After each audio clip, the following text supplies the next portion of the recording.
Right around the corner as you walk in is the actual Open Meeting Act. If you would, I'm going to ask that you stand with us for a moment of silence and as well the Pledge of Allegiance. And I think tonight we can all certainly keep in mind those that are struggling with the incident in Paris, so keep them in your thoughts.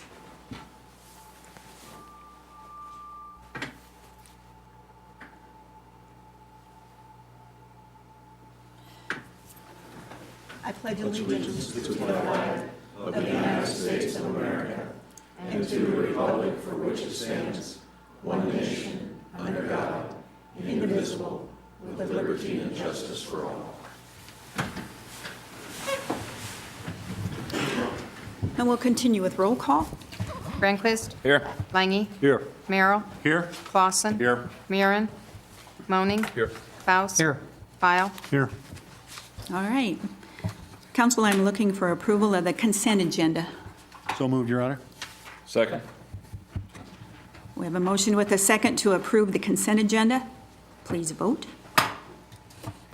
All council members voting in the affirmative. And as well, looking for approval of the full agenda as presented to you. So moved, Your Honor. Second. A motion with a second to approve the full agenda. Again, please vote. All council members voting in the affirmative. All right, under action items, let's see, special presentation tonight. It's the proclamation for Small Business Saturday. Whereas the city of Norfolk, Nebraska celebrates our local small businesses and the contributions that they make to our local economy and this community. Accordingly to the United States Small Business Administration, there are currently 27.9 million small businesses in the United States, representing 99.7% of American employer firms, create more than 2/3 of the net new jobs, and they generate 46% of private gross domestic product, as well as 54% of all U.S. sales.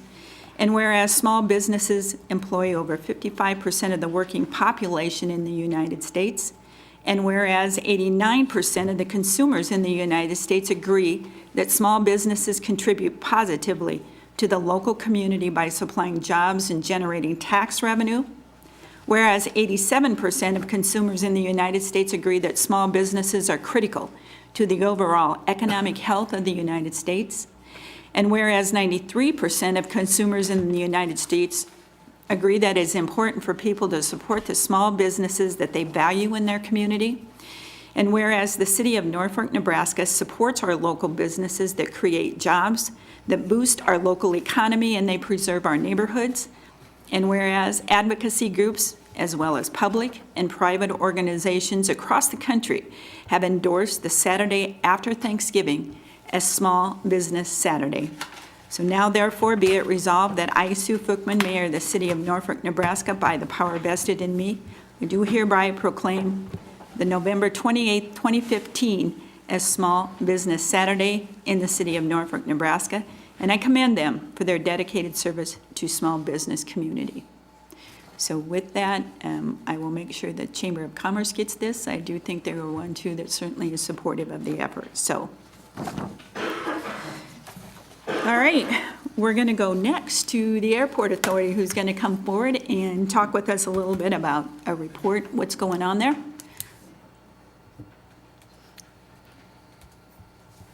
Certainly, you know. You can all three come up. The more the merrier.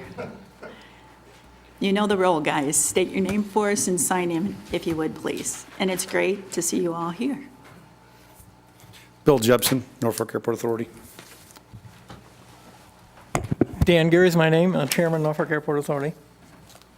Doris Kingsbury, Vice Chairman, Airport Authority.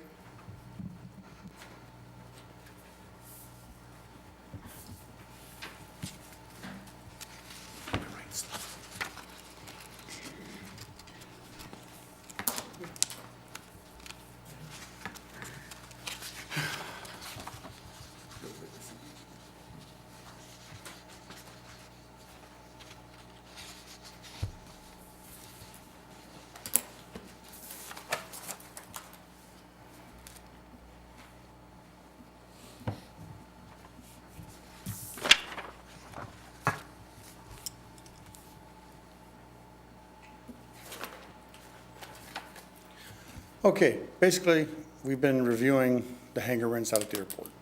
Right. We initially had Councilman Merrill handed us a list of 300 airports, just as a starting point to look at things, to see how other airports around the area were doing.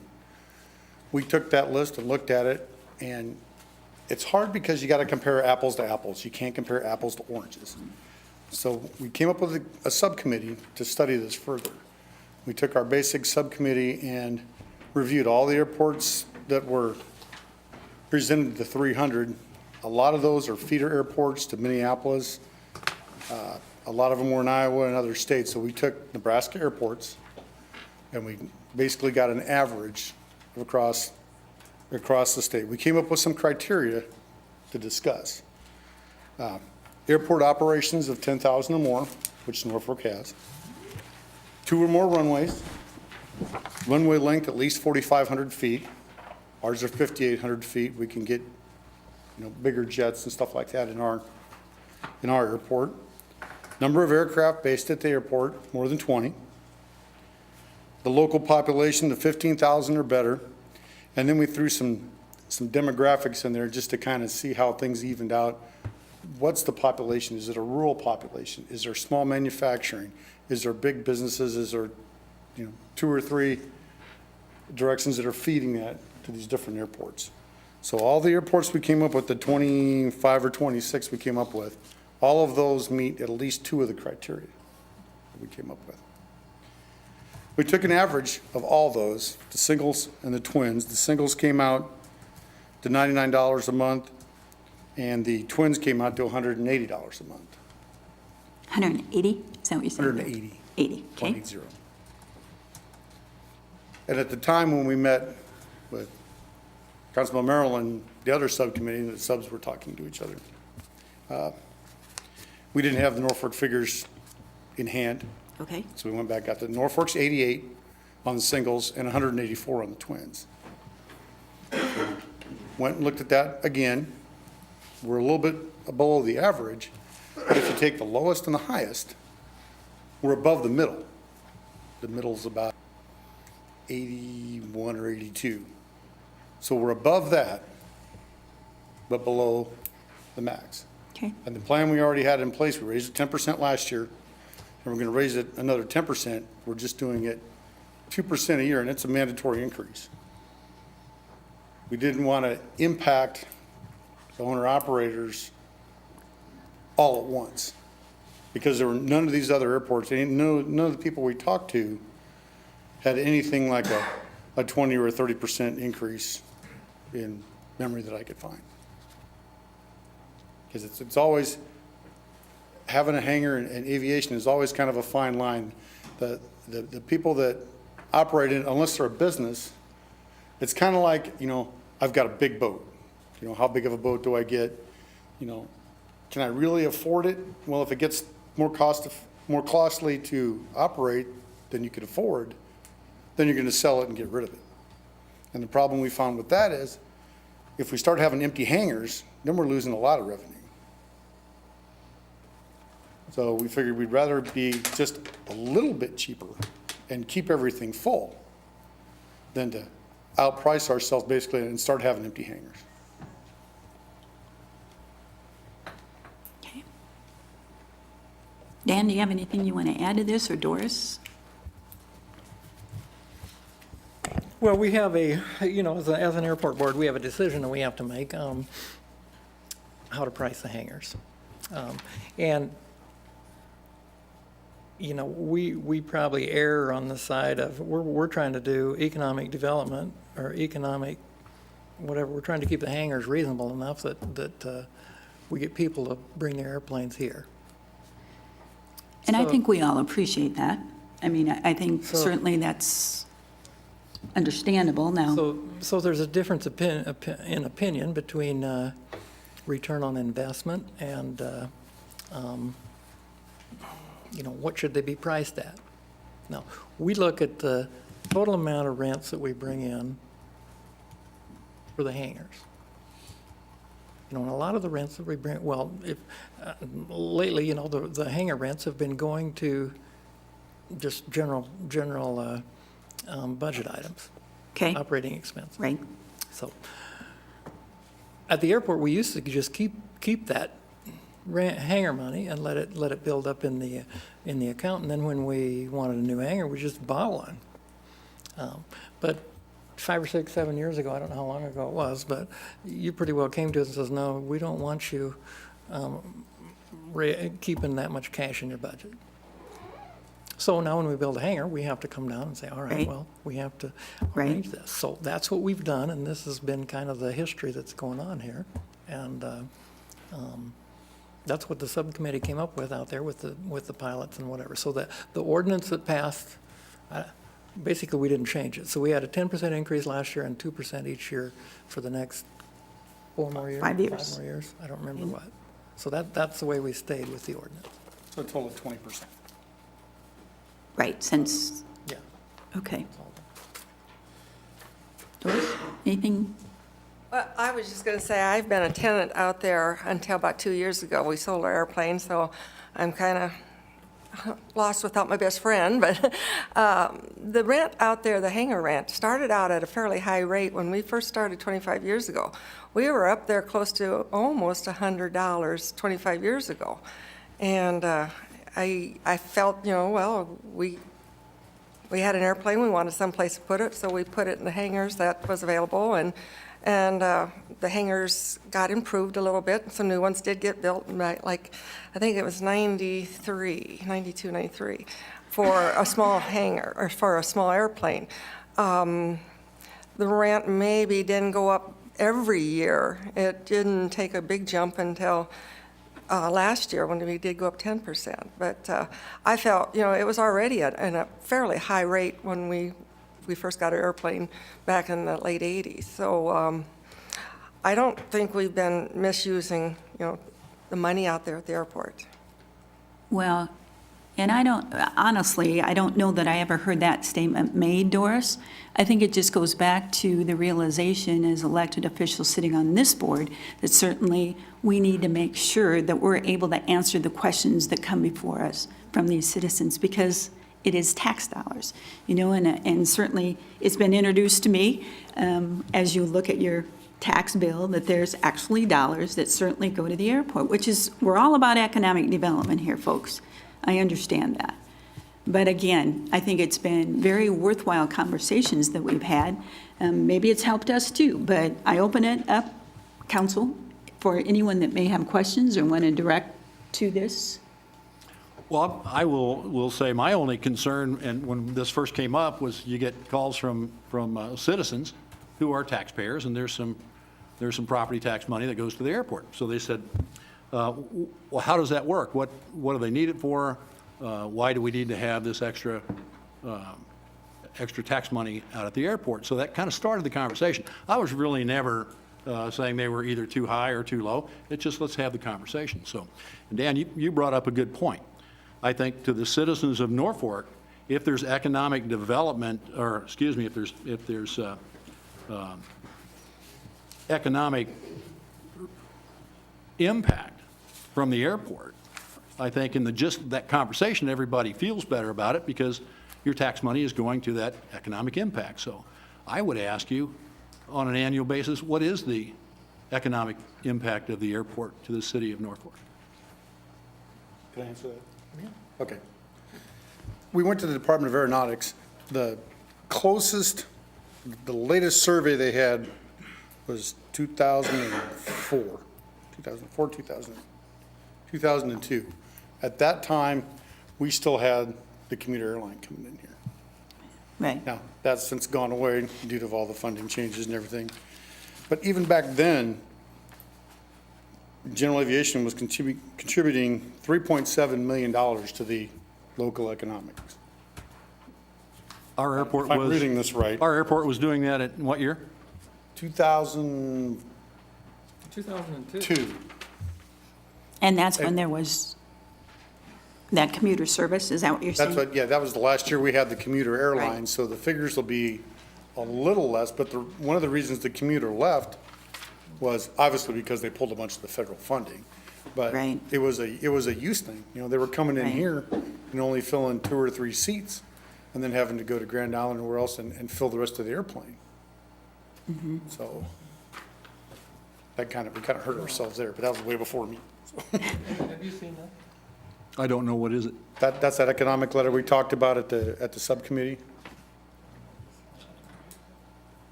Any other questions, anybody? Do you think it's higher now with all the jets for all the companies coming in, or do you think it's less now? The impact, you mean, Dave? The Yes. economic impact, is Yeah. that what you're asking? I would say it's more, I would agree. because we don't have the commuter coming in here, but we've got a lot of businesses that fly into here because we have the runways, because we have the approach systems, and because we're a good-sized town and we have a lot to offer. And we want to keep that. Well, my question, I guess, was how much is it? And it's.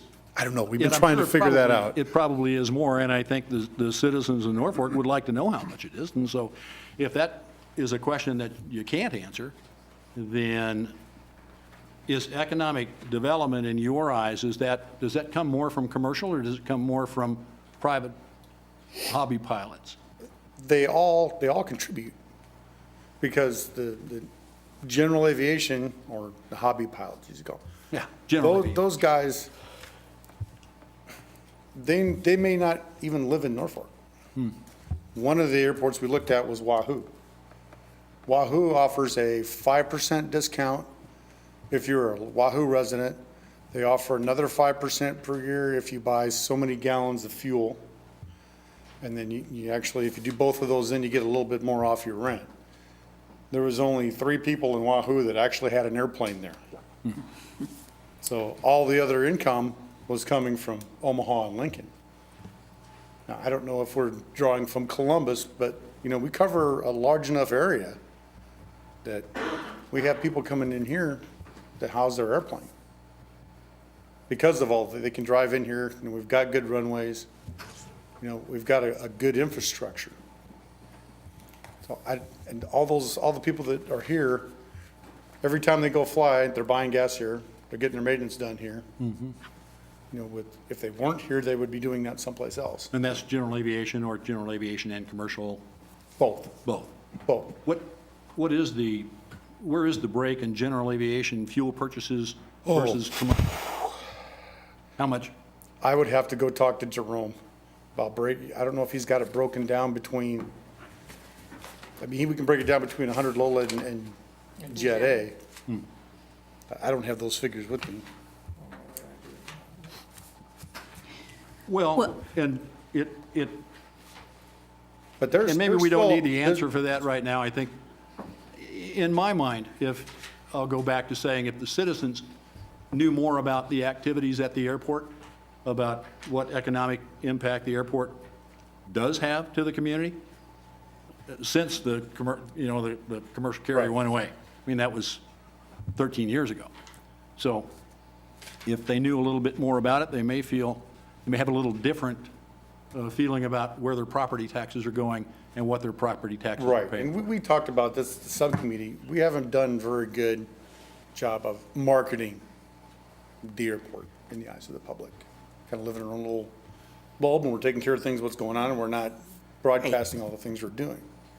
Last year, we had the women's air race. It's a cross-country air race. It started in Washington State, went all the way across to Pennsylvania. They were all coming in here. This was a checkpoint. We had 40-some airplanes come in here in one night. They were all flying over the airport, trying to make times. And- In Oshkosh now, we've become one of the primary fuel stops for Oshkosh in July. Because during those 2 weeks, when airplanes are transitioning, Oshkosh is like the holy grail of air shows. If you go to Oshkosh, Wisconsin, at the end of July, you can't hardly land at the airfield. They have special control procedures in place because the traffic is just horrendous. It's like being in LAX on the freeway at rush hour, but it's all airplanes. So it's just crazy, and it's really something to see. But that being said, people going to that are looking for places to save a couple of bucks. And they also want to be felt welcome. A lot of them were going to Yankton, a lot of them were going point south. We adjusted our fuel prices just a little bit. We talked to Hy-Vee, they started coming out and offering food when these airplanes are coming in. And now we are the primary stop. We get 30, 40 planes come through here, just stop and get gas. Some of them stay and eat. Some of them fuel up and keep on going, but then they stop on the way back too. And you're right. You know, those are the kind of things that certainly, and I know Diane's going to work with you and try to help us inform certainly the citizens of what is happening out there, what's going on. I think this is very helpful for you guys to come before us every now and then too. And I don't know how often the council would like to see that happen. Maybe it's every 3 months, maybe it's every 6 months, I don't know. But I think it does need to happen before we get back into a budget situation again, so that we're with you, take us with you as you go forward. Go ahead, Dan. Well, I don't like to get caught with a question I can't answer, but anyway, so I found the fuel sales. So during the month of October, we sold 4,939 gallons of 100 low lead. So that would be the smaller airplanes. And then we sold 13,522 gallons of Jet A. So 35% of the sales was 100 low lead, 64% Jet A Very good. Thank you. for October. And not all the business aircraft that come in here use jet fuel. There are some recip planes that come in here. Some of the Bonanzas and some of the bigger single engines, they take 100 low lead, so. And I really wish I could find a statistic or something somewhere that for every plane you have in a hangar or hangared at your airport, it brings you this much benefit. I've been looking all over. I Dan, can't find it. I would tell you, I wish you could find that as well. Yeah, well, I'll be searching for it, and I'll look for it and be picking the brains of other airport managers and everybody else that I come in contact with. So. Very good. Any other questions or comments, or? All right, folks. The other thing I would offer is that, once again, if any of you guys are curious about what goes on there, call Terry, come on out, we'll take you, we'll give you a tour of the airport, show you what goes on. We've got enough people that can take you up too. You can see what it's all Ooh, about. okay. Very good. All right. didn't say bring you back down. I did. Well, that's one of those definites, you know, takeoffs are optional, landings are mandatory. Yeah, yeah. Thanks, Bill. All right. Okay, moving on. Let's see. We have a public hearing next on the appeal of Melinda Simonson regarding the Planning Commission approval of Resolution Number 2015 PC-10 on October 27th, 2015, for a conditional use permit to Helena Chemical for an agronomy retail fertilizer facility at 700 East Eisenhower Avenue. I'm going to open this public hearing, and Val, do you want to start, or are you going to come forward first? How we want to? She can start. Okay. All right, we need you to come forward and speak to us, and please.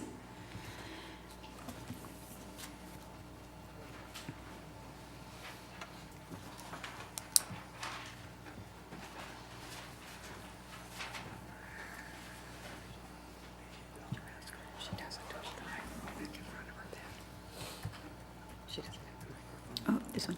Yeah, okay.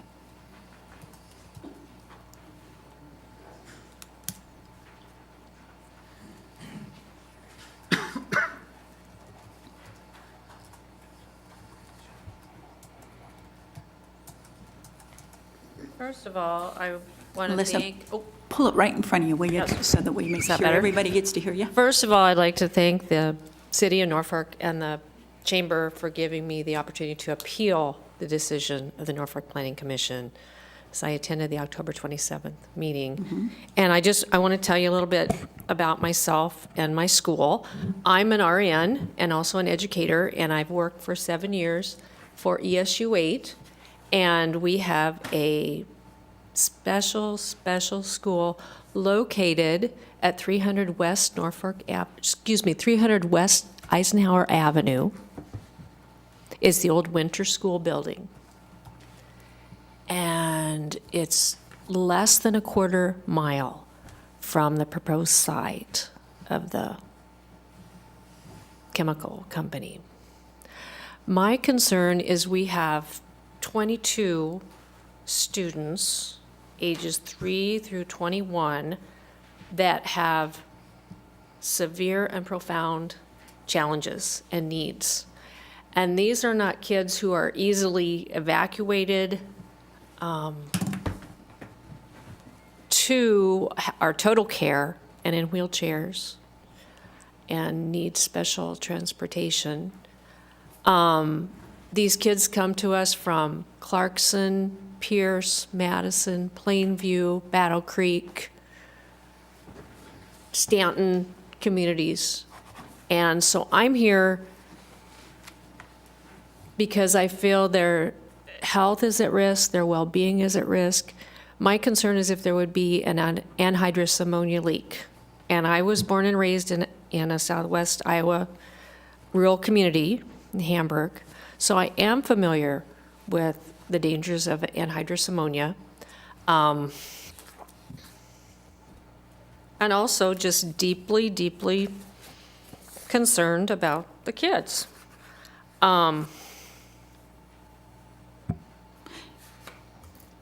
Melinda, before you go further, can I ask you to just better explain to me how this school, is this privately your school? No. Help. It belongs to the Educational Service Unit 8. ESU. I'm sorry. Yeah, you and did we are say that. based out of Neely. Right, okay. And we are one of 3 learning centers.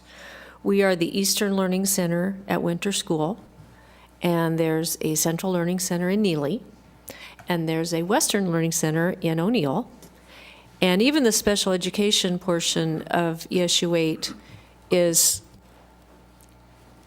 a department, because they also house in Neely distance learning, continuing education for teachers. ESU 8 covers a big area. So I'm here speaking on behalf of our school, the 22 students, the 22 families who love them. We have probably 30, 35 employees as well. And my concern is, we are so close to this proposed building site that if there would be any kind of human error or accident, that their health would be put at risk. And Thanks. educator here. You- Can I show you my handouts? You sure can. Okay. These are for the mayor. I only need 6 of these others. This is, well, I'll tell you. There's something to share. This is the latest report from the CDC. And this is all, I only have one of those. Mayor Foopman has the full report, so I'm giving the report. But if Mayor Foopman would turn to that page where I have the yellow sticky note, Yes, okay. that covers, it talks about first aid that's necessary, be there a spill. It's kind of an airborne chemical, and it talks about the personal protective equipment that's required. I know at the Norfolk City Planning Commission's meeting, Trent Howard was there from the fire department, which I was very appreciative, and he talked about, an evacuation. But the thing is, we have students who have no sense of smell, and some are blind, and some have hearing deficits, and an evacuation, even taking the students, a number of them go to job sites at different places here in Norfolk. That is probably a half hour to a 45-minute task to get them loaded and unloaded once we get there. So an evacuation is not something that could, they're not small children that you could just scoop up in your arms and evacuate easily. But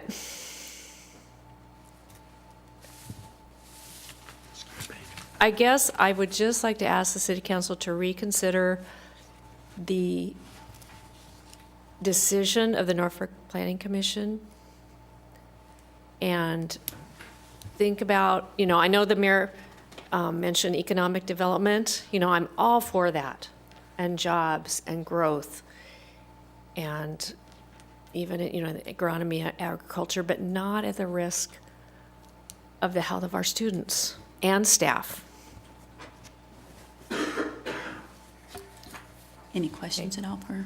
Any questions? Okay, Thank you. thank you. Thanks for listening. You bet. Appreciate your being here. Okay, public hearing. Is there anyone else in the audience that wants to come forward and speak? We'll have you come forward. State your name for us, if you will, please, and sign in.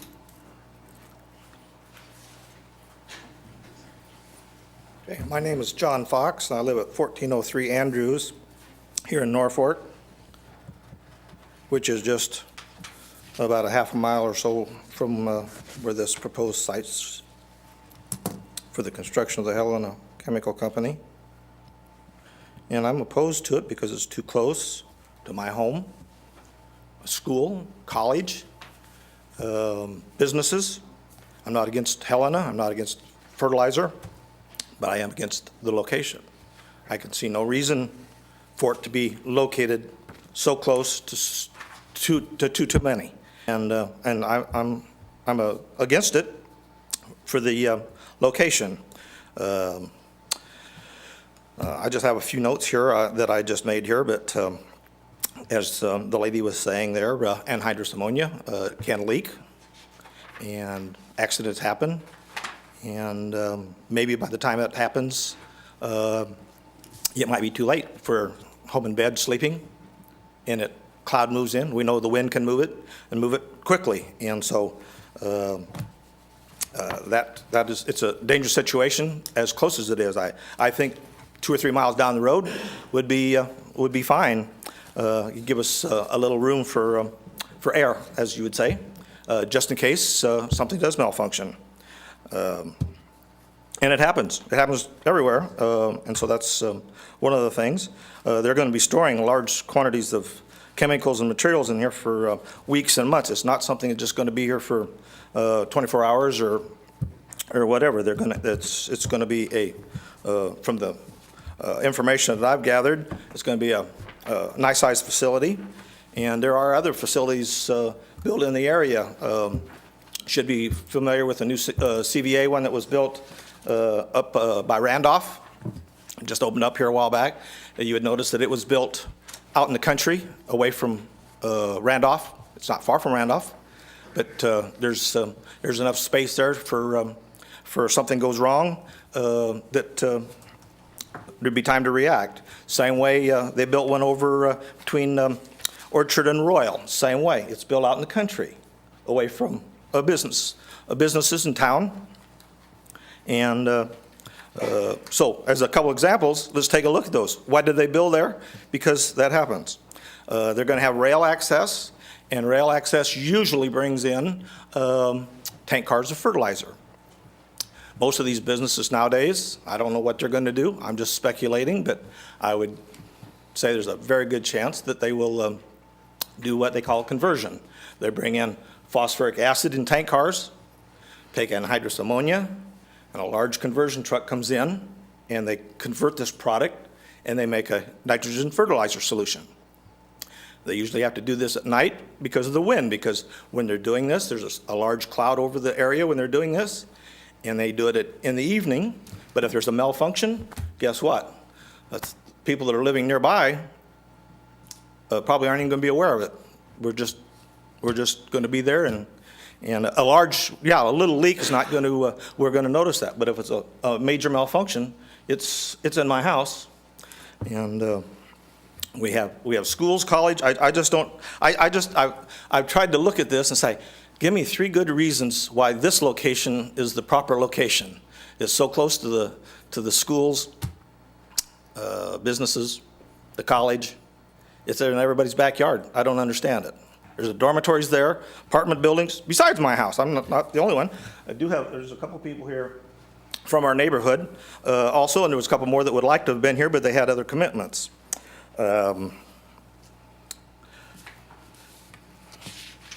We also have the drainage thing. The city of Norfolk spends lots of money advertising about not to pollute grass and clippings in our storm drains. Well, we have a water drain area right back there, excuse me, the ditch.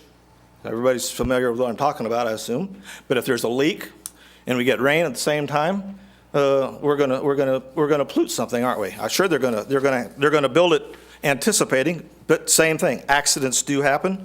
And that's what we want to avoid before it happens. The other thing is they'll be storing a lot of material, usually anhydrous ammonia, as we were talking earlier. They usually keep it in nurse tanks, and they keep those tanks full all winter. And then the farmers use those to go out in the field and apply anhydrous during the spring season and for side dressing.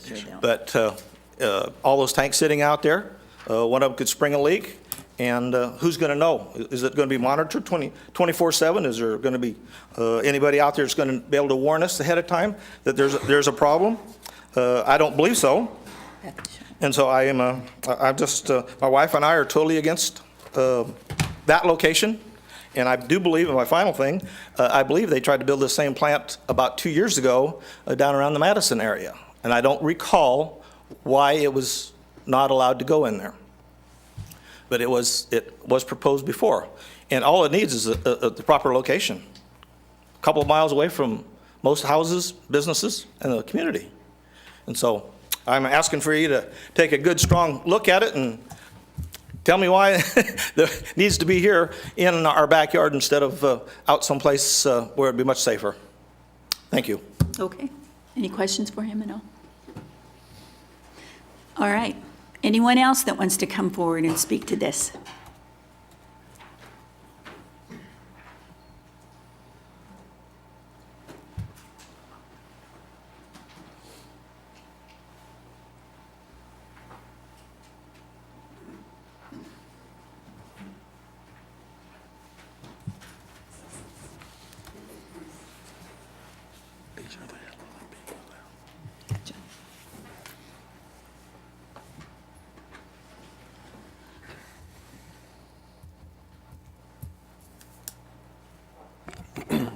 Madam Mayor, members of the council, my name is Todd Lorenz, and I'm here on behalf of Helena Chemical Company today. And we're here today really to answer your questions. I know there's been some questions posed by the audience members, and we're happy to answer those as well. But please, if you have questions, I'm here. I have representatives of Helena here as well. And our main goal here is to answer your questions, make sure you're very clear on what we're doing here. So. To begin with, I know Ms. Simonson mentioned separation distance from the educational facility. This right here.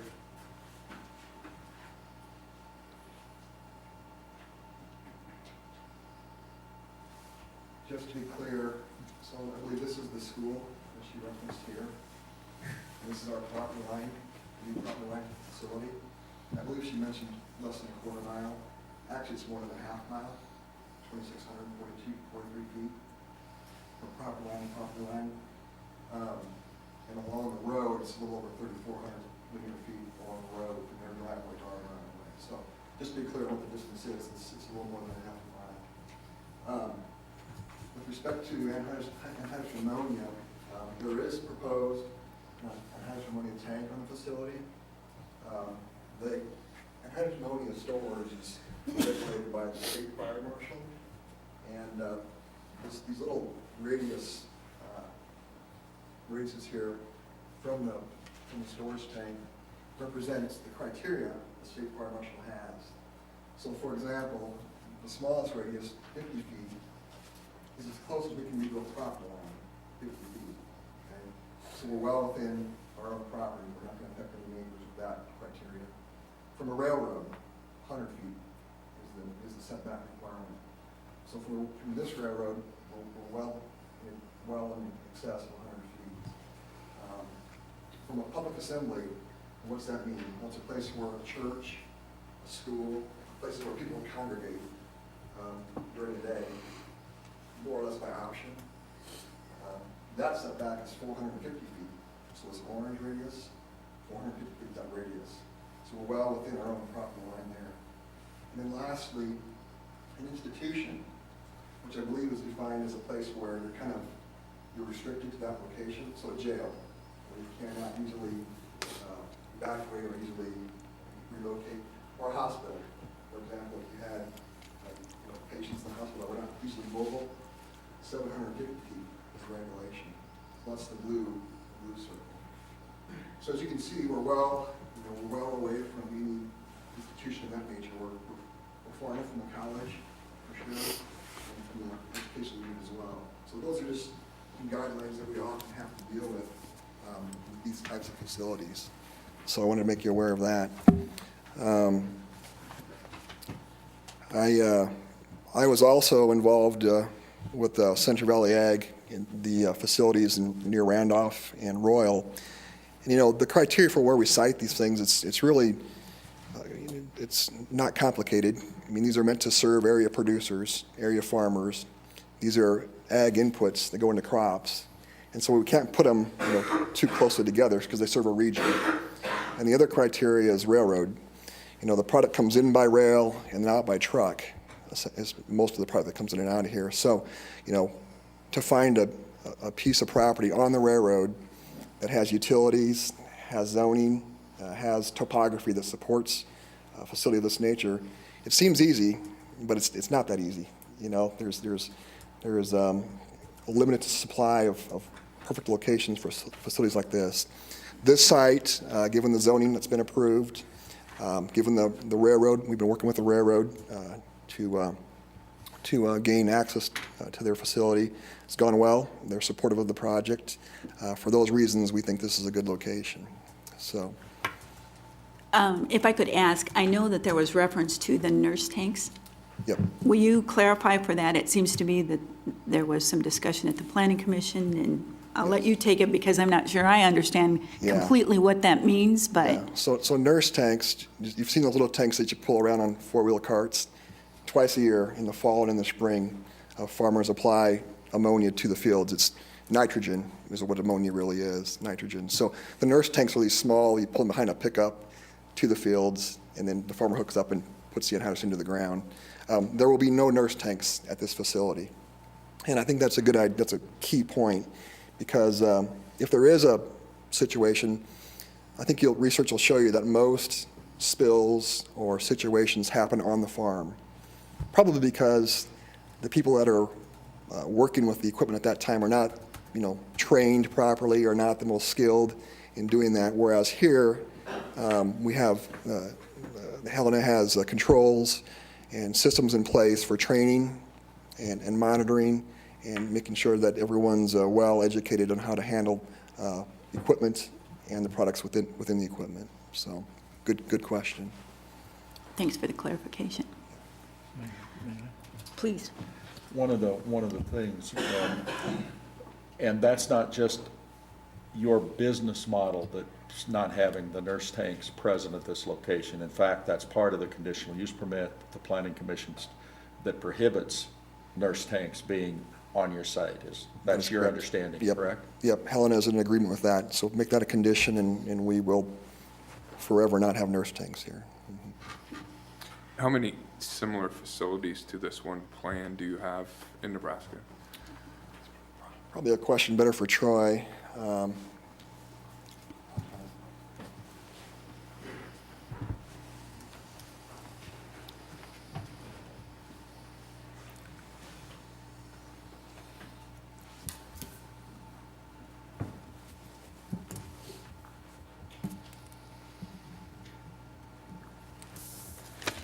Good evening.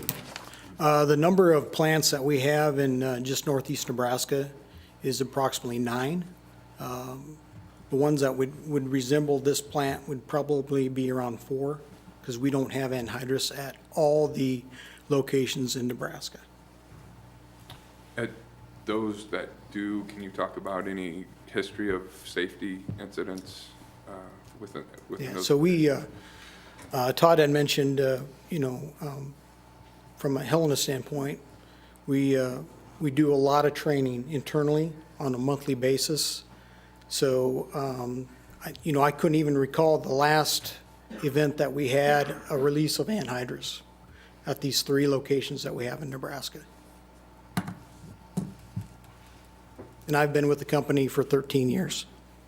And I've actually started working at a location in Nebraska, and we had anhydrous at that facility at that time too. Okay. Questions? Question. Jim? The facility that you're constructing over at Wayne, is that similar to this, or is that something different? The Wayne facility was a facility that was already there. Okay. We purchased that facility. It was an independent facility that we purchased 5 years ago. However, it does not have anhydrous ammonia at that location. Okay.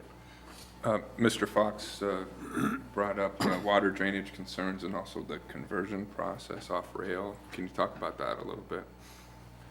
So the water, we have strict guidelines on any type of rainwater that's contained in our containment facilities. We contain all that material and we dispose of it properly. And as far as the, I think you're referring to the 1034-0 reaction. That's a process where we need anhydrous to make that product. But once it's made, the 1034-0 product is stable. I mean, I could put my hand in it. It's fine. I've been around it, like I said, actually for 20 years, but with Helena for 13 years. So I've worked with that product during that time also. We actually have an expert with Blix Conversions to discuss that more if you have some more detailed questions about that process. And is it true that that's done during the night? No, we do it any time of the day Okay. or night.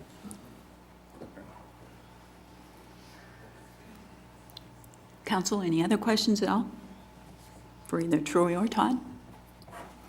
I think the school, the ESU, has a valid concern, even being a half mile, which is further away than obviously your regulations. But is there any external education or safety that, if this would happen to pass, that she would feel comfortable with, or even the Northeast Community College or the apartments or the people that live within a mile? Maybe it's just community in Norfolk, but is there any other education or experiences that you would share with them, or how do you handle something like that? Other than internal, obviously. Well, I guess I'll address this. We've got, and I've got a copy for the board here also tonight, but I've got an 8-page document that lists all the things that we have to comply with, whether the public knows that or not. And I'd be happy to share that with you if you'd like to take a look at it. Well, and I certainly, and Trent or one of you gentlemen back there that is a lot smarter than some of us with this type of a situation, but what I do know is I firmly believe that our state is never going to let us put, with regulations, whether it's federal regulations or state regulations, I would like to think that certainly they're in place to take care of just these type of situations. And now, help. Maybe there is something, Scott, maybe you can come forward and speak to this for me a little bit, but if in fact, certainly I know enough about our emergency group that should there be such an unforeseen, that we're well-trained in those kind of things, but Corey brings up a good point. Councilman Granquist, fair question, very appropriate. I guess as the fire chief of the community, I'd first like to commend these folks for having the wherewithal to come and raise these safety concerns. It's important for us as citizens to be aware of what's happening in our surroundings, and I appreciate their value on public safety. It means a lot to the fire department. Obviously, if something were to occur here, we're going to be smack in the middle of that response. So I value and appreciate what they've said here tonight. Certainly from a fire chief's perspective, if I could take my City of Norfolk jurisdiction and the 102 square miles that make up our rural fire protection district and rid it of all the safety hazards that are out there, it would be a perfect world. I would love that, and if I could wave that wand, I would do that. Realistically, I know that's not practical nor probable for us to balance the industrial growth and the things that we need to do to make this community work, and the ag economy that's a critical part of that is certainly relevant to that. So, if the decision is to place it here, the commitment that we can make to you, that we'll absolutely make to you is, if it's going to come here, we're going to assure that from a regulatory standpoint on the front end side of it, we're going to make sure that it meets or exceeds all the safety requirements that the State Fire Marshal represents, that the ANSI standards, the National Fire Protection Association codes represent. We'll make sure that they're built to those standards. And so we have a chance on the front end to have a hand in how it's regulated in its creation. Additionally, once it's there and we know what the products are there, it's incumbent upon us to pre-plan and do an emergency preparedness response plan for exactly what they have there. They have to report to us what's there. That's part of the law. It's part of the document that he represented. They have to tell us what's there, exactly what's there, what they keep on site. And it's our duty to prepare for that, for all the potential, dangers that could occur as a result of that release, or fire or exposure or whatever that might be. So it's part of our emergency management commitment to Region 11. It's part of the fire department's responsibility to become very educated on what's there and what we're going to do should the bad thing occur. Can that include outreach to the citizens and the high hazard areas that are around there, or those mentioned facilities, the college and the ESU unit? Absolutely. We would certainly be willing to partner with them and share any information we might have so that we're safer together in whatever would come forward. So I don't know if that speaks to your issue there, Mayor, but. It does, and certainly, Councilman? Chief, should it go in and you go out and inspect it, how often do you inspect it subsequent to that? Is that an annual inspection?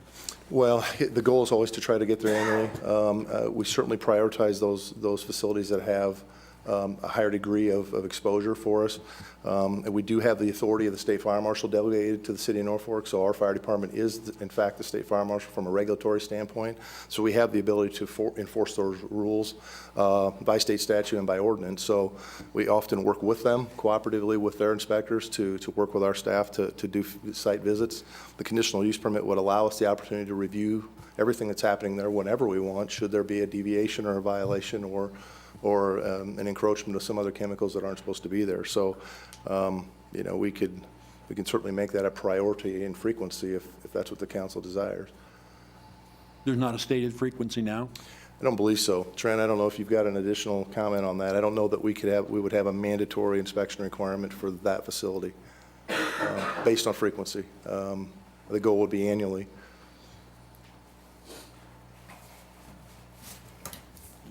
Go ahead. He didn't sign in. We'll get him.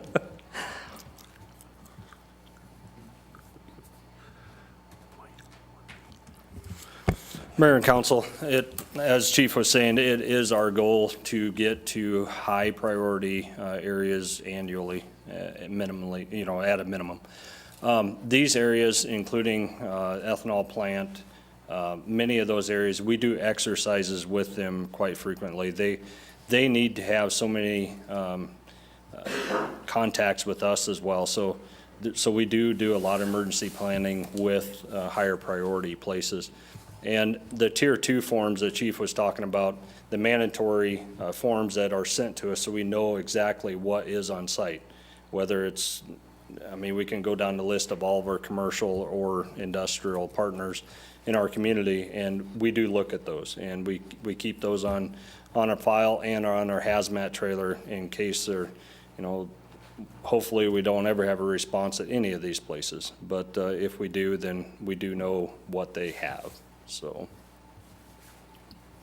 Trent, in my neighborhood, there's also a welding supply company. I think they carry like hydrogen, helium, argon, acetylene. I think, do they also carry some nitrogen as well? They probably sell that as well, don't they? There's houses within 20 feet of this facility as well, and I don't think there's ever been a serious instance of anything going wrong there as well. Knock on wood, we have not had a lot of anything serious there. Most of those cylinders are, you can drop them off a truck, so to speak, and most of them, if the caps are on, which they're supposed to be during transport or any type of movement, they're pretty safe. They're a pretty robust bottle. During a fire situation, can they overheat and, basically go into a different type of situation? They could. We have not, luckily, had any incidents. But as with any business, there's a lot of those bottles, they distribute those bottles throughout the community. They're everywhere, whether it's acetylene, oxygen, hydrogen. You're not gonna see a lot of hydrogen, you're gonna see a lot of nitrogen, but that's in a little bit different form. But, so there's a lot of different scenarios there, so. That All right, answers your thanks. question. When we talk about scenarios, you see that 750-foot setback requirement. What is a scenario, and what would lead to an issue where that could be greater than 750 foot? Scenarios with any chemical, anhydrous ammonia specifically here, that changes dramatically with temperature, time of year, relative humidity, wind speed. Is it a slow leak? Is it a 2-inch line? Is it a fire that's impinging on the tank where we're worrying about a bigger catastrophic? All those, there's a lot of, we could what if that a long ways, but that's part of our duty, is to what if that to the best of our knowledge, is to what if those situations. And that's with all of them, with ethanol plant, with all of them, we do what if those situations, as much as we can. I guess that's my question, was the what if, what is the worst situation we could look at in something like this? I mean, potentially you've got a school, you've got a college, you've got housing within the location. What are we, I actually lived out in Sidney, Nebraska, and there was a storage facility that housed oxygen that caught on fire. It was right after 9/11, and I remember that going off. It sounded like bombs. I mean, you didn't know what was going on. It was crazy. It was downtown Sidney, Nebraska. But, so that happened, it did happen, and luckily no one was injured, but it was shooting off those oxygen tanks, rockets into the air. And the firefighters on scene, it was amazing for those guys too. They couldn't even trying to fight it. So I've seen what, this is obviously a different situation, but so what is our, I think that's what these people are asking, is what is the worst case scenario for us? I mean, why do we have this far setback? What's, 750 foot, is that some magic number? Or is it, what can be impacted, in that area? Well, there's an emergency operation guideline that sets forth some standard evacuation zones for any kind of release, chemical dependent, wind dependent, all those variables that Trent talked about. All those atmospheric conditions can, lend itself to that, to advance that or retard the need for that. But the book gives you, clear boundaries that if you have a large vessel release of this type of chemical, you need to move back people X number of feet. And so that's a realistic scenario that we have to deal with, Councilman, for sure. So, those books are in our hazmat units and our first respond units. If you identify the chemical, you look at the type of release, and you look at an action plan to try to determine your first evacuation zone, and if that needs to expand and so forth. That's part of our job to do. So, as the event grows, as the conditions allow it to grow, and we've got to widen that zone. So, the potential's always there, certainly. Meaning, would that zone widen to half a mile, you think? Or? Yes, sir. Yes. Okay. Any other? There's potential for it. You never know. It's a guidebook. It's honestly a guidebook. The science behind all of it. Some of the guides, some of them will say this distance for multiple different chemicals. So there may not be exact science to it because they can't think about all the conditions, in a book, so to speak. So. Looks like, Mr. Fox, do you have a question for us? Before you two walk away, too, maybe you can. One of the things we were talking about here was a small amount. We're talking about, a 20 or 30,000 gallon tank. We're talking a huge tank, the size of your area right here. We're talking a big tank, and if it's full, if an accident, that's what I'm talking about. We have rules, we have guidelines, yes, that's what we've tried to do, because over the years, it's a safety thing. I'm saying is when that one time a catastrophe that shouldn't happen happens. We have a middle school, we have a college, my home, businesses, all within a very short range. And when that happens that quick, didn't we have problems with a propane tank a couple years ago on the south side of town? We didn't know. We had to evacuate. What happens if that would have happened at night? We have a police station. We have a fire station. Why do we have those? Because accidents happen. That's why we're here. We want it a little further away. We don't want to chase them out of business or anything. We just want a little more breathing room for the safety of all of us. And with the middle school there, how are you going to evacuate that if the bad thing happens that shouldn't happen? And it happens. Equipment malfunctions, somebody messes up. And we have to have a guard up for. And to me, there's not enough space for the construction of this at this location. The other thing that I was sitting there thinking about it, this is also going to create more train traffic on Benjamin. You're going to have the train stopping to switch them before they go on out to Nucor.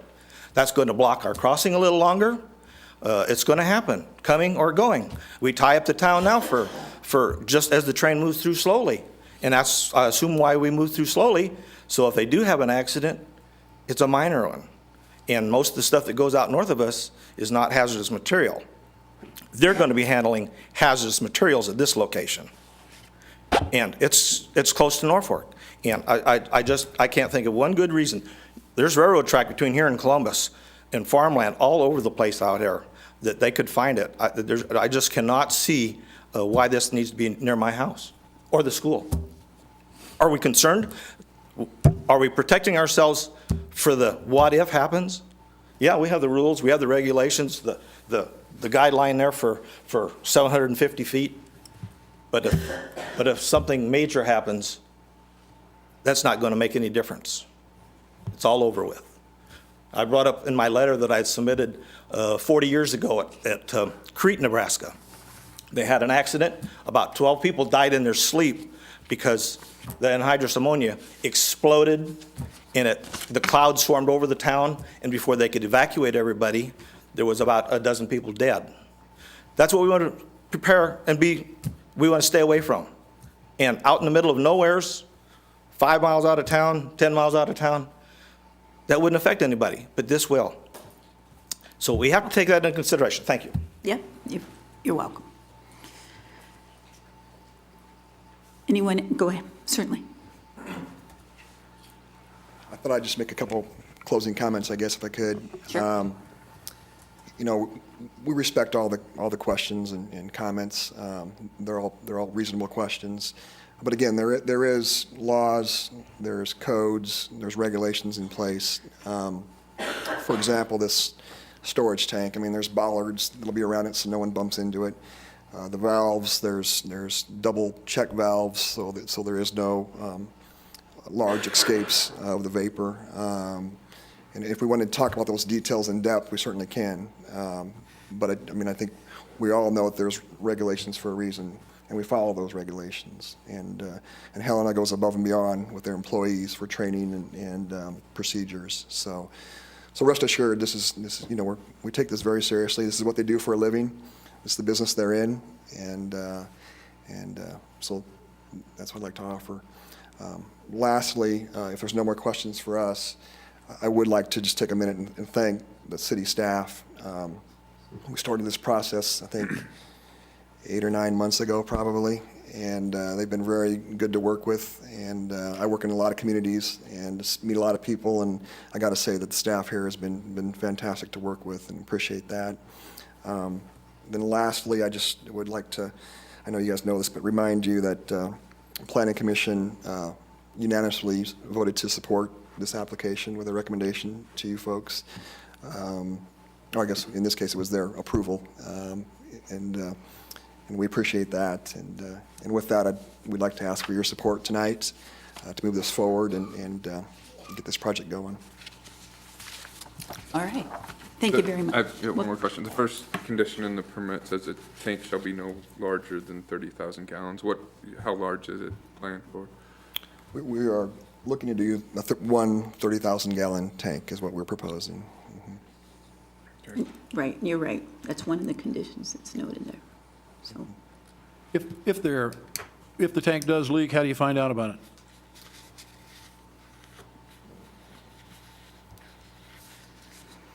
So typically, the employees, they do a visual every day. I mean, we have somebody specified at the location to look over the anhydrous tank, and it's pretty much a visual. They can typically smell that, if there has been any release at the location, and then something's done immediately. Like I said, we've got things put in place at the location to deal with those kind of things. So if it's a small leak, we know what to do. Is it manned 24 hours a day, 7 days a week? No, at night, it would not be. So when, 5 o'clock, 6 o'clock rolls around, everybody goes home, it's basically unattended, but it would have like a fence around it, of course, for security reasons. I've got one question. You stated that you have 4 storage facilities similar to this one? Correct. Of those 4, are any of them located within city limits or within the 2-mile Yeah, jurisdiction? there's actually 2 of them that are in city limits. Yes. Where are those? One would be in Albion, Nebraska. It's right in city limits. And then the other one would be in Falls City, Nebraska. City limits. Okay, all right. Mr. Fox? Just on that note there, were those built or were they existing and the city come in around it over the years? That's a major question. Do you know? Did you build a facility? Those Is were it- existing They were facilities. existing that were bought and probably were built there many years ago then, right? That is correct. Okay. Okay. All right, Thank you. very good. All right, anyone else that wants to speak to this?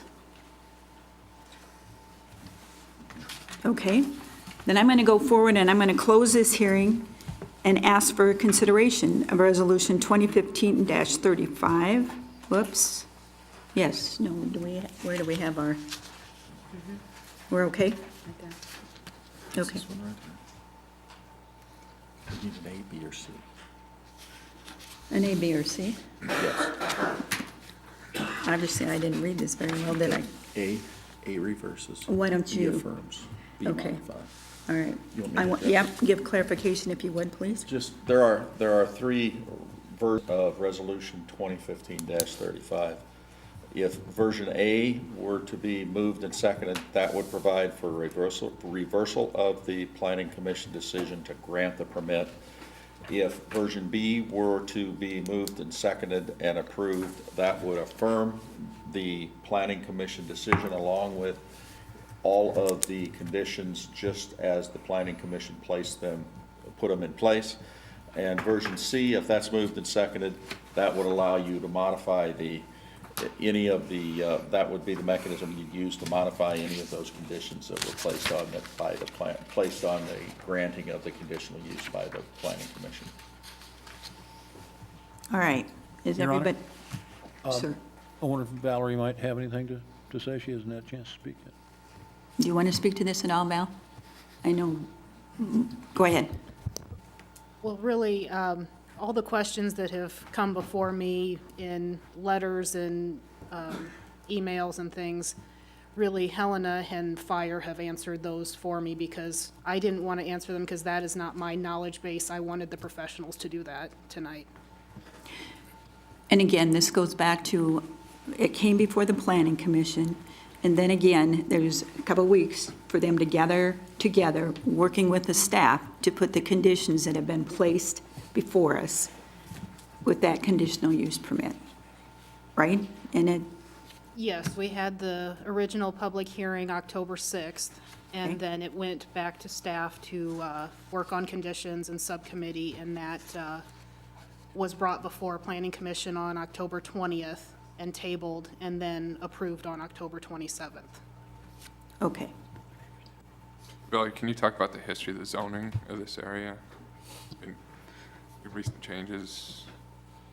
The history of the zoning was approved by City Council a couple weeks ago, the 16th, I believe it was.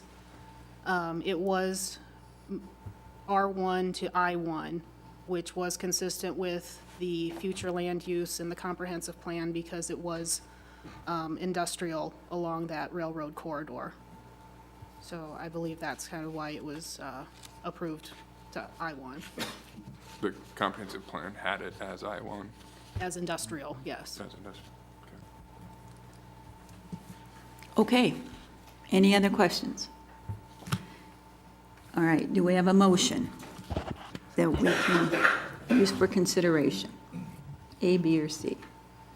Your Honor, I would move consideration of Resolution 2015-35 in the form of version B, B as in boy? in maintaining what the Planning Commission established. Okay, so that affirms what it is that's been brought forward by the Planning Commission. We have a motion with a second. I'm going to ask that you please vote. Or do we have a discussion or not? Do you want further discussion? I'm sorry. I'm figuring all questions have been, go ahead, Jim. Wasn't, I don't Yeah. really have a question so much as, I've heard the presentation by both the opposition and the proponents on this, and the thing that strikes me, and the years that I've watched the Planning Commission and then sit also on the City Council, is that generally you receive comment from people when it's directly in their backyard, and sometimes we call that the NIMBY situation or not. And we always generally hear those accusations on worst-case scenario, the what-ifs, and this could be what-if, in my opinion, to no limit. There's all kinds of different situations that could or couldn't occur. However, two things that lead me to believe that I need to support this as presented forward is that, one, it was an industrial planned area. There's major rail traffic there. The suggestion to move it further out, I think Helena did such a, they attempted to locate it in different areas before this, and again, the NIMBYs in those areas, and I don't feel that they were justified, but they were denied the space in Madison County, and this is, I look at that, and the one that I feel would probably be affected the most, that I have not heard any comment from, other than that they did call me and I put them in contact with Trent and his staff, was Northeast Community College. And I don't see that they have any representation here, and they didn't. I asked after they had made the contact if they felt good about it, and they didn't have a problem with it. We live daily with all kinds of potentials of things that could go wrong and could happen wrong. We saw that here, the mention of the tank a few years back when they caught on fire, but our safety people responded accordingly and took care of it, and there were no accidents. Yeah, were there evacuations? The evacuations occurred because it was reacting on the most safe side of it. So I feel what the Planning Commission developed here is very appropriate, and I believe Helena, as this is a personal, just to them, it can't be passed on, that it's appropriate. So I lend my support to this, and that's why I introduced version B, affirmation of the resolution. I appreciate the fact that, I'm sorry I cut you off, Jim. I should know that you as the planning commissioner that you've been in the past. Anyone else that wants to comment too or give your thoughts? I guess I just have a question. What was the major reason why they didn't locate in the Madison location? I don't know that. But at this point, I don't know that I don't know. Shane? Testimony-wise? Yeah, what was the major? Well, there's testimony on groundwater concerns. There's some wells, residential wells in the area from acreage type of surrounding properties, and the folks testified, as I recall, to groundwater contamination for those private wells was their testimony. I don't know why the county commissioners or the County Planning and Zoning Board denied it eventually, but that was some of the opposition's testimony. Anything else, anyone? All right, with that, I would ask you to vote. Voting in favor of Resolution 2015-35, version B, affirming the Planning Commission CUP would be council members Lange, Merrill, Moaning, Faust, File. Voting against the resolution, council members Granquist and Clausen. Motion carries. Okay. Thank you, everyone, for your time tonight on this. And again, we always appreciate the fact as citizens that you do come forward and let us hear from you. And then respectfully, where the decision is to go forward. So that being said, thank you as well for being here. All right. Next on the agenda is consideration of ordinance 5374, authorizing issuance of general obligation recreational facilities refunding bonds in the principal amount not to exceed $10 million to refund the Series 2010 general obligation recreational facilities bonds. Do I have a motion for consideration? I'll make the motion, Your Honor. Thank you. Second. A motion with a second. Looks like we got some discussion from Sheila in front of us. Yes. Mayor and council, before I get into the details of the refunding bonds, I just want to give a few words about the history of the original bonds. Back in 2010, voters approved issuance of $16.4 million of bonds to fund recreation improvements at Veterans Memorial Park and Tahazuka Park. The City Council enacted a food and beverage and lodging occupation tax to pay debt service on the bonds.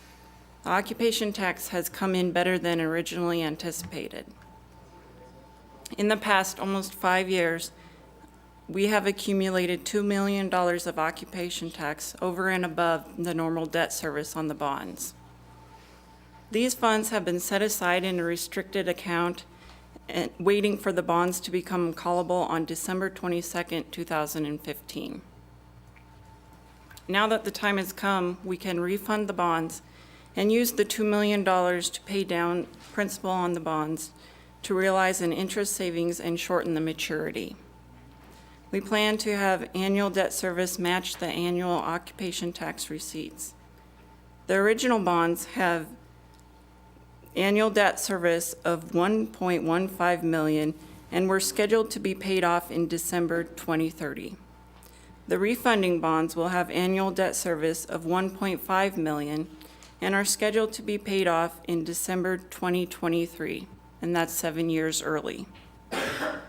The bonds will be sold through a competitive sale in December, with closing on the bonds in early January. This ordinance authorizes issuing up to $10 million of bonds. We anticipate the actual issuance will be $9,895,000. Based on preliminary interest rates, we anticipate an interest savings of $2,164,991 on the refunding. In addition to the interest savings from the refunding, there is a further interest savings of $1,207,951 from using the $2 million of occupation tax to pay the bonds early.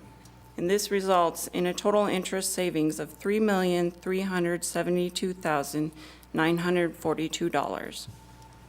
These numbers may change slightly after the sale of the bonds is complete and the final interest rates are known. Bruce Leffler is here from Emeritus, and we would be happy to answer any questions you may have. Okay, while Sheila's before you, does anyone have any questions for her? Okay, all right. Bruce, you want to come forward and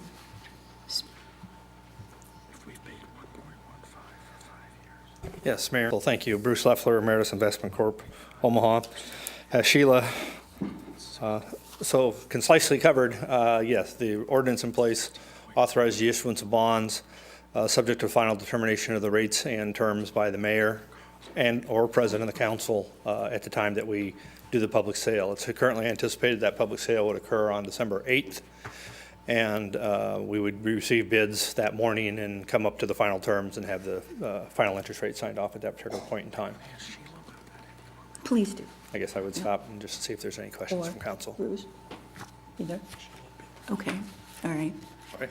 I have this gentleman next to me that's trying to point out some numbers to me, and he's already lost me. So Sheila, I think maybe you better come back.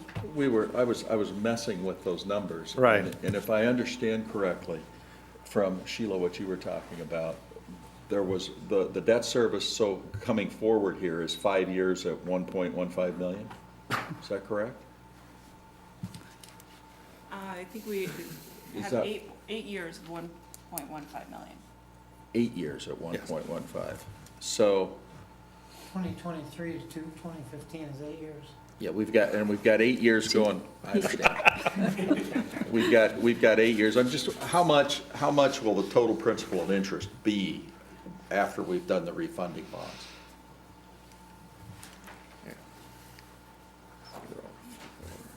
It's anticipated that to repay $9,895,000 of proposed bonds, the total debt service would be $10,617,500. And we've spent about 10 million in those first 8 years. So 8 times the 1 point, I was adding those two Yeah, together to right. get somewhere about 20 million. So for all of those improvements, there will be something less than $4 million of interest as part of those improvements down there. Yes. That was the point I was trying to get to. Yep, good point. Any questions for Bruce at all while he stands before us? Thank you. Thanks for being here. All right, anyone else that has comments or questions, or if not, you have a short title for us, Beth? An ordinance authorizing the issuance of general obligation recreational facilities refunding bonds of the city of Norfolk, Nebraska in the principal amount of not to exceed $10 million for the purpose of refunding all or a portion of the city's outstanding general obligation recreational facilities bonds. Series 2010, date of original issue is December 22nd, 2010. Directing the application of the proceeds of said bonds, prescribing the form of said bonds, providing for the levy and collection of taxes to pay the same, providing for the sale of the bonds, authorizing the mayor or her designee to award the sale of the bonds to the bidder providing the most favorable bid to the city at public sale, authorizing the delivery of the bonds to the purchaser, and ordering the publication of the ordinance in pamphlet form. And with that, please vote. All council members voting in the affirmative, ordinance 5374 carries on first reading. Your Honor, I would move that we suspend the rules and pass this ordinance on second and third reading as, it's probably dependent a little bit on the current interest rates that way, and this is a win situation all the way around. So. Okay, we have a motion with the second to suspend the rules and pass ordinance number 5374 on second and third. If no further discussion, please vote. All council members voting in the affirmative, ordinance 5374 carries on second and third readings. Okay, and then we need to look at consideration of resolution 2015-36, calling $11,730,000 of outstanding Series 2010 General Obligation Recreational Facilities Bond for redemption on or shortly after December 22nd, 2015. Can I have a motion on this resolution? I'll make the motion for resolution 2015-36, Your Honor. Okay, we have a motion with a second. Any discussion? Hearing none, please vote. All council members voting in the affirmative, resolution 2015-36 is adopted. Okay, we have one other thing, Mr. Dooley. You've been waiting all evening. He's preparing us for their snow and ice plan. Thank you.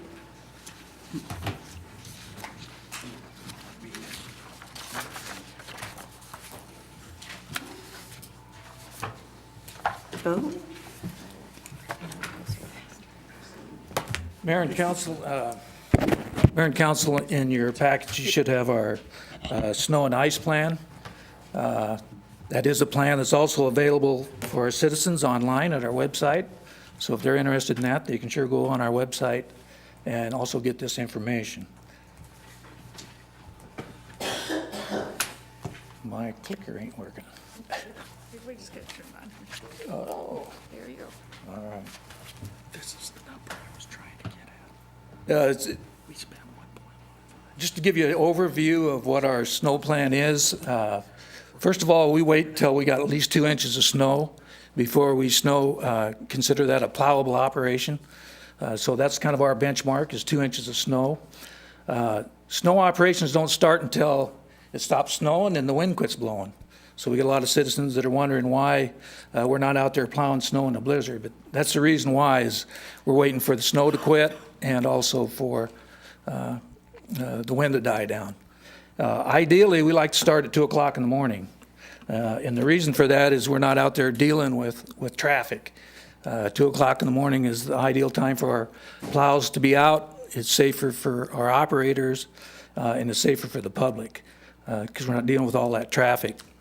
As far as the volume of the amount of plowing that we do, we have 144 miles of streets that we take care of and 20 miles of alley that we clear. So that's about the equivalent of taking our plows to Yankton and back. So it's a pretty significant operation when you put it into that perspective. Right now, we're in snow operations number 2, so that rotates. And we'll look at that here. And just, what we have done is we divided our city up into 10 sections, A through J, and each one of those sections has 1 or 2 areas. We're going to look at section A here. And if you look at section A, it has 2 areas, 1 and 2.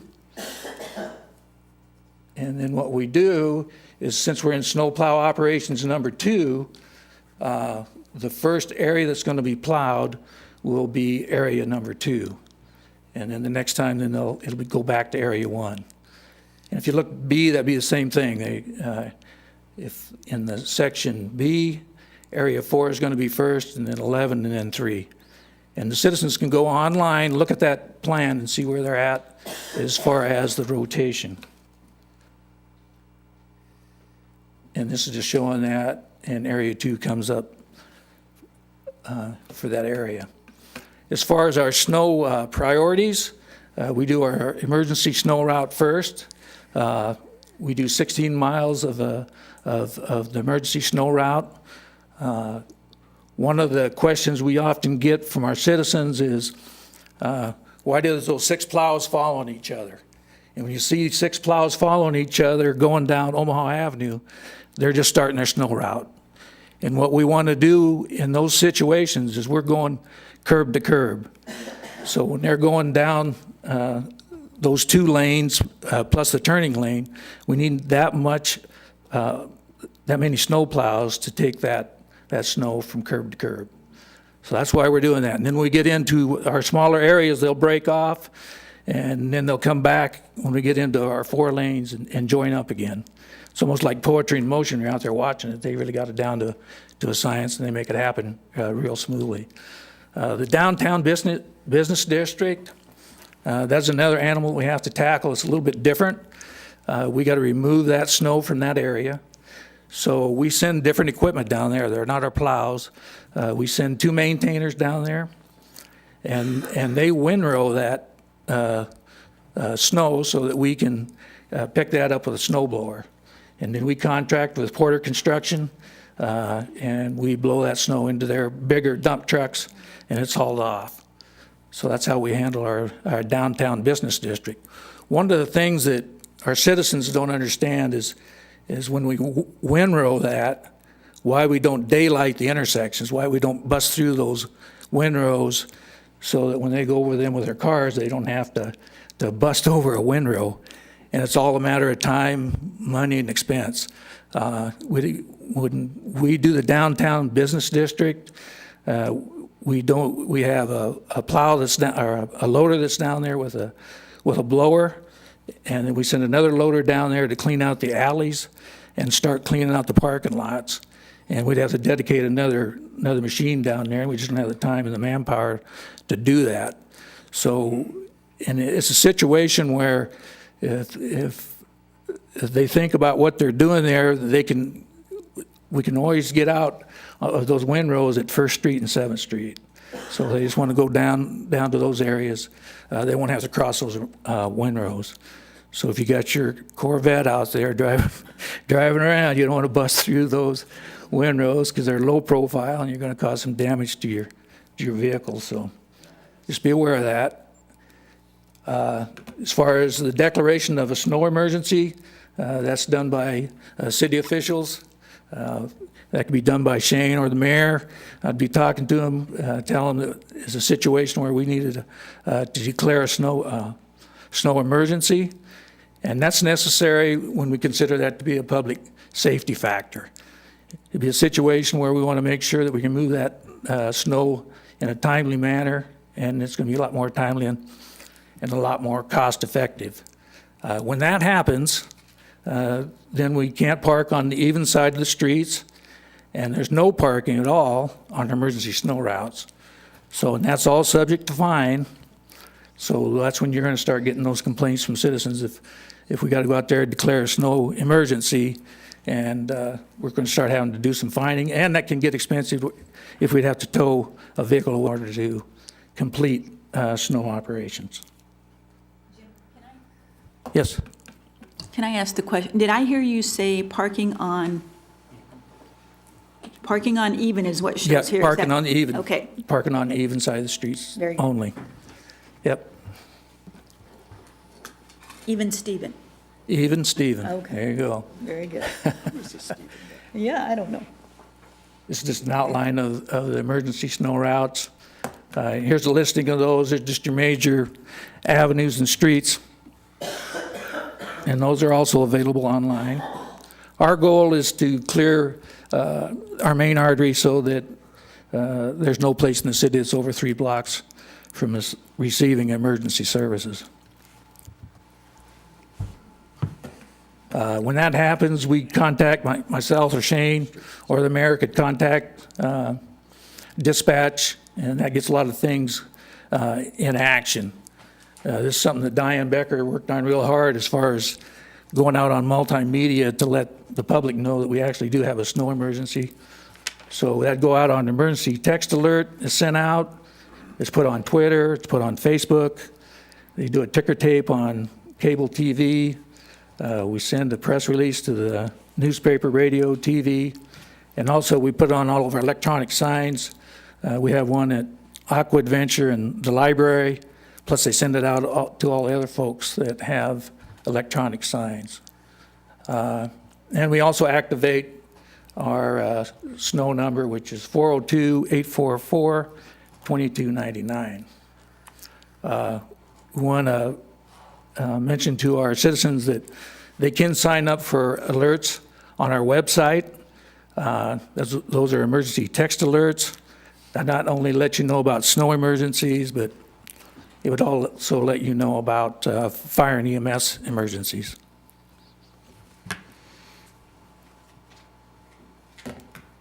As far as de-icing operations, we work closely with the police division. They're out there 24/7. Most of the times we put de-icing operations into effect. They're calling me up at dark 30 and saying, hey, Jim, we need some salt trucks out here. So they wake me up, I call the boys out, and we usually send a couple trucks out initially to start de-icing operations. Our priorities, of course, would be whatever they're saying needs it the worst. Typically, it's 18th and 25th Street. The hills usually are the first ones we catch. And then we have priority, of course, towards our emergency routes and bridges. We do have streets in the city that are no salt. Those are all of our new streets. Martinet, Andrews Regency North, Crenzine from 20th to past Langle's Auto Sales, 34th Circle, Abbey Road, Western Drive, north of East Sycamore. With that, I'd just like to close and say that as far as our citizens, if they want to want to look at our plan in detail, that's available on our website. That's ci.norfolk.ne.us/streets. And there they can also sign up for the emergency text alert if they'd like to do that. With that, thanks, and if you got any questions, I'll be happy to answer them. Jim, can you also not go on that same address and put a trouble ticket in if there's a little something going on out there that needs to have attention? Yeah, on that text alert? Yeah. Yeah, we could have done that on that propane. I'm not sure if that was in effect at that time, but, yeah. Oh, and the ticker tape as far as the... Well, no, on the, I think you can go on the website itself, and if there's a street that needs attention. Oh, yeah. Yeah. Exactly. That's what I'm referring to. Yeah. Sure. Yeah, excellent point. Yeah, if they can gain access to the website, and if they have some areas that need attention, they can do that. Thank you. Yep. And I've used that several times, and you guys have been very responsive. Good. And we're ready. Yeah, well, good. I don't know that the rest of us are, Jim, but we're Yeah, glad to know really. you are. Supposed so to have some Friday, so that's what we're thinking. I guess we'll find out. We've gone all night without saying that. Question, Jim. Yeah. And it's probably, I guess, just like to say, what I've noticed of the snow removal and ice stuff, I mean, is exemplary. There always are those incidents where we have a little problem and stuff like that. But one of my questions, and it popped up last year with we had the one big storm, or we had the storm where I probably got more complaints during the one, and I think you know which one I was talking about. Yeah. We stayed in, which we do. And my first question, and then as you cross through it, I was going to ask who took care of 13th Street, and the citizens were asking me, and I said, well, I believe that the state takes care of 13th Street, but I see we take care of 13th Street from Omaha Avenue to Benjamin Avenue. Yeah, And I'm assuming that's been in place for quite a few years. Yeah, and some of those streets, and we do the same for the state, if their plows are going out and they say they've seen that we haven't been there yet, they might drop their plows down and as a courtesy and plow a little bit for us, and we'll do the same thing for them when we go out. And it's just kind of a common courtesy of within the trade. Okay. But yeah. What I was getting at, and that was probably where most of the complaints came in what I received anyway, and granted, I am Ward 2. So the state of Nebraska was basically coming down to Benjamin Avenue and heading west that way, and they were creating, the windrow, or that wasn't breached, and then we also had drifting on top of that caused by the windrow. Yeah. And so there were a lot of vehicles that were getting stuck in those that probably shouldn't have been out driving anyway, but they were. And I didn't know how much we coordinate or talk back and forth with the state as far as when they plan on going out. I know we have the 2-inch minimum, but what I saw on that one was that, okay, they create a situation by doing what they do, and we were caught behind on it, and I got a lot of, it's like, well, the state's got everything clear and you guys you haven't been out yet, and I'm just asking if we do talk to them or how that's handled. Well, we do, and typically we would give them a call and ask them if they're going out, or we try to monitor that. But yeah, that coordination is there, and we can reinforce that with Rod Weber. He's our contact out there, and we'll do that. We'll make sure that we can establish that coordination. And I guess the other question, and it's more to staff, other than you, because those guys make the kind of the rules over there. I know we're set up with the state on an agreement on it. Does that ever expand on out to where we pick up more of 13th Street or not? Or, I mean, are we dead set on Benjamin? And because again, as I've noticed the northwest portion of the city increase in population and more homes and stuff like that, that traffic starts then coming back across Benjamin and some of those areas that, that's just that fine line there where where it's not necessarily being hit at the, it may be considerably, and it was last year, it was considerably later that we as the city of Norfolk got out and removed as compared to what the state did, so. By contract, the city's responsible for all of the state highways within the city limits. So we've got to get to Alaska, and we got to get down to the Elkhorn River by contract, and then basically from about 37th Street to Highway 24 on the east on Omaha Avenue, US 275. But by contract, the city's responsible for all of those. We'll have to just make sure we coordinate and make sure we get those covered. But as Jim says, the city's got the contract for doing that. The state will occasionally go through there and, as Jim says, drop their plows on the way out of town. You'll get some of Benjamin Avenue cleared when they're from Riverside going east because they're heading out Benjamin to Highway 35. So. Oh. Okay, so that must be misunderstood, because we have all the way north then to basically Eisenhower?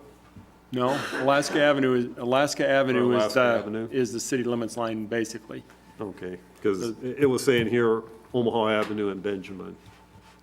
That could be snow emergency routes, and those were established quite some Okay. time ago, back in the 80s. Okay. Thanks, Dennis. Any other questions for Jim? All right. We are prepared. All right. Thank you. Thanks. Appreciate your being here. Seeing nothing else on the agenda, we're adjourned.